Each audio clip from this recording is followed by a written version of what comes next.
बादब बामुलाजा में मैं फजल इमाम मलिक। बिहार चुनाव के बाद अब कई विधायकों के सामने संकट खड़ा हो सकता है।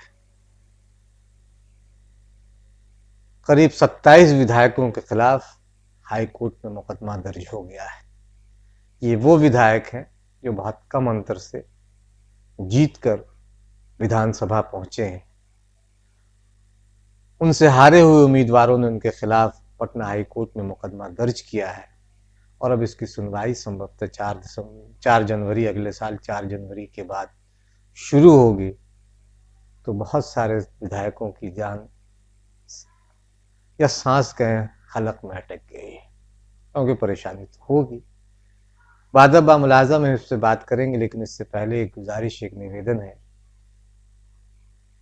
कि आपने अगर बादब बामुलाजा को अभी तक सब्सक्राइब नहीं किया तो सब्सक्राइब करें, लाइक करें, ज़्यादा से ज़्यादा शेयर करें, ताकि हम आपकी ताकत बने और आप हमारी ताकत बने। और इसके साथ ही ये भी कि बादब बामुलाजा को आर्थिक सहायता भी करें, ताकि हम आपकी आवाज़ शिद्दत के साथ उठा सकें।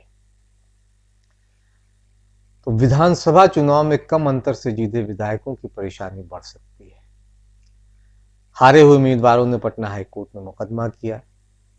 चीफ जस्टिस के सामने लिस्टिंग भी हो गई है और जैसा मैंने कहा 4 जनवरी के बाद सुनवाई शुरू हो सकती है।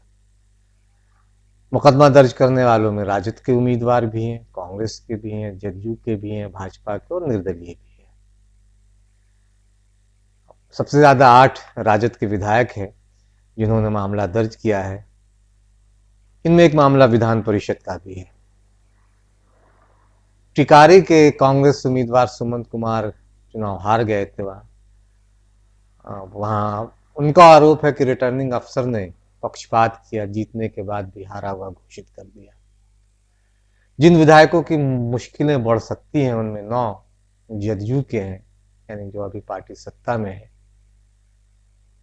और उसके सहयोगी भाजपा के 6, यानी कुल 15 विधायकों की परेशानी बढ़ सकती है। हालांकि एक चीज ये भी देखा कि इस तरह के मुकदमे बहुत लंबे खींचते हैं और जब तक मुकदमों का फैसला होता है तब तक 5 साल बीत जाते हैं और चुनाव नए सिरे से होते हैं, तो इसका कोई बहुत मतलब नहीं रह जाता है। अदालतों को इस तरह के मुकदमे को जल्दी सुनवाई कर जल्दी निपटाना चाहिए, लेकिन ऐसा होता नहीं। राजद के भी 7 विधायकों के खिलाफ मुकदमे दर्ज हुए हैं। कांग्रेस, माले, हिंदुस्तानी अवामी मोर्चा और लोजपा के विधायकों के खिलाफ भी मुकदमा हुआ है और भाजपा के विधान पार्षद नवल किशोर यादव की जीत को भी निर्दलीय अवधेश कुमार सिन्हा ने चुनौती दी है। हाईकोर्ट के वकील हैं शशि भूषण मंगलम। उन्होंने ये जानकारी दी कि नियमों के मुताबिक नतीजे आने के 45 दिनों के अंदर अदालत की शरण में हारे हुए उम्मीदवार जा सकते हैं, यानी जो नतीजे आए हैं उन्हें चुनौती दी जा सकती है। हारे हुए 29 उम्मीदवारों ने मतगणना में गड़बड़ी व दूसरे कारणों से 27 विधायकों के खिलाफ मुकदमा दर्ज कराया है। 12 वोटों से हारे हैं शक्ति सिंह यादव, राजद के हैं। उन्होंने पहले ही निर्वाचन आयोग के फैसले को चुनौती दे रखी है। जिन विधायकों के खिलाफ चुनौती दी गई, इसमें कांग्रेस के सुमंत कुमार ने हम के अनिल कुमार के खिलाफ टिकारी से दी है। गजानन शाही वो बरबीघा से हारे हैं। जदयू के सुदर्शन कुमार वहां से जीते हैं। विनय वर्मा ने दिया, कांग्रेस के हैं, वो भाजपा की रश्मि वर्मा से नरकटियागंज से हारे हैं। उमेश कुमार राम जदयू के अशोक कुमार चौधरी से सकरा से हारे हैं। रवि ज्योति कुमार कांग्रेस के हैं, वो राजगीर से हारे हैं। जदयू के कौशल किशोर ने उन्हें हराया है। मोहन श्रीवास्तव है, गया से शहर से वो हारे हैं और भाजपा के प्रेम कुमार ने उन्हें हराया है। इस तरह बसपा के अंबिका सिंह राजद के सुधाकर सिंह के खिलाफ रामगढ़ से वो जीते हैं सुधाकर सिंह, और पहले एक तरह से अंबिका सिंह को विजयी घोषित कर दिया गया था, लेकिन बाद में पता नहीं किन हमने पोस्टल बैलेट को फिर से की मतगणना हुई और 139 के करीब वोट से सुधाकर सिंह को जीत विजेता घोषित कर दिया गया। राजेंद्र प्रसाद सिंह हैं, उन्होंने लोजपा के जो इकलौते विधायक जीते हैं, राजकुमार सिंह, उसके खिलाफ उनके खिलाफ अदालत में गए हैं, उनकी उनकी जीत को चुनौती दी है।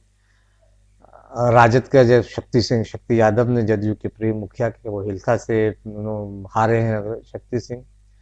ऋतु जायसवाल राजद की उम्मीद मजबूत हुई, बहुत कम अंतर से वो जीत हारी हैं परिहार से।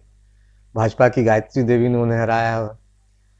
राजेंद्र प्रसाद जदयू के हैं, वो झाझा से, उन्हें जदयू के दामोदर रावत ने हराया है। ये और इसी तरह से अविनाश विद्यार्थी हैं जो मुंगेर से हारे हैं, राजद के उम्मीदवार हैं। भाजपा के वहाँ प्रणव कुमार ने उन्हें हराया है। अबू दोजाना जदयू के दिलीप राय ने उन्हें हराया है।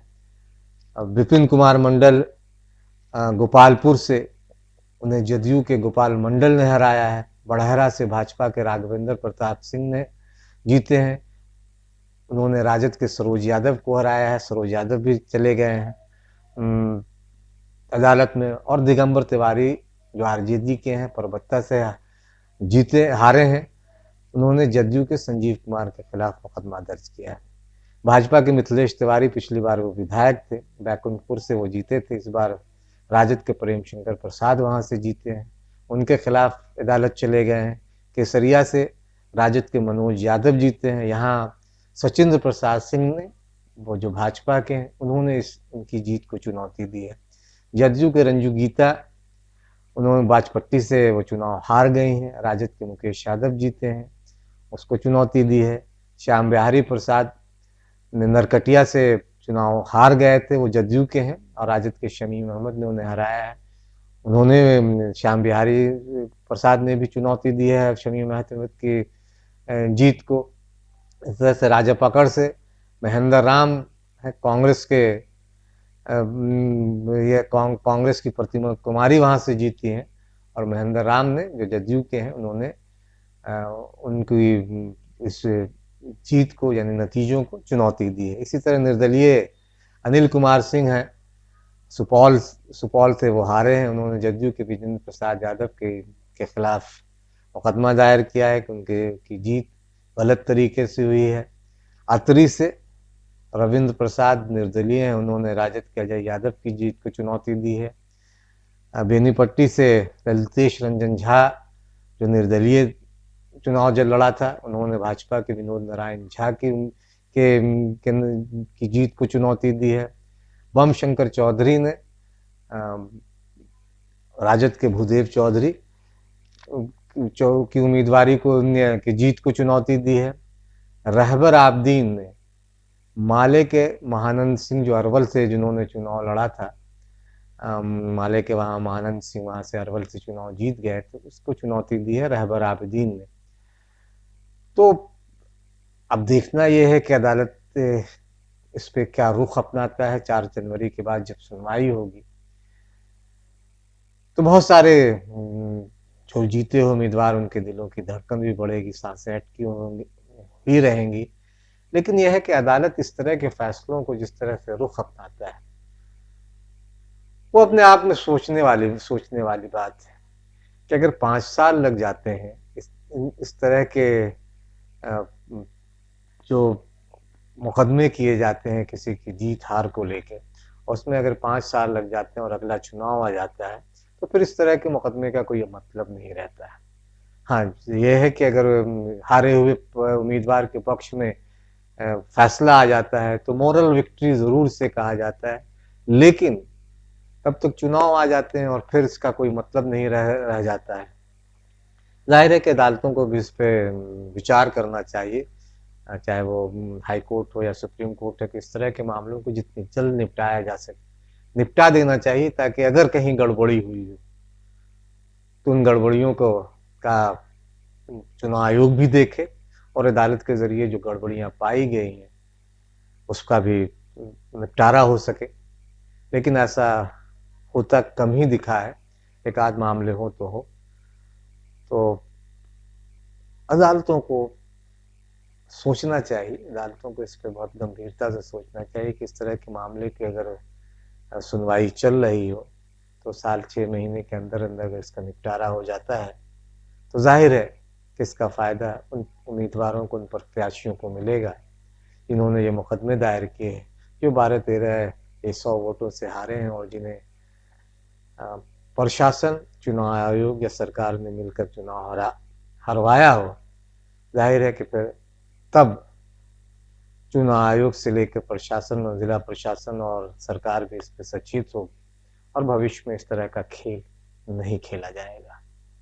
लेकिन अदालतें फिलहाल, अदालतों का जो रुख रहा है अब तक का, उससे लगता तो नहीं है किस तरह के मुकदमों के फैसले जल्दी आएंगे, लेकिन उम्मीद हमें रखनी चाहिए, रखते भी हैं, क्योंकि अदालतें बहरहाल आज बहुत हद तक अपनी जिम्मेदारी का निर्वहन कर रहे हैं।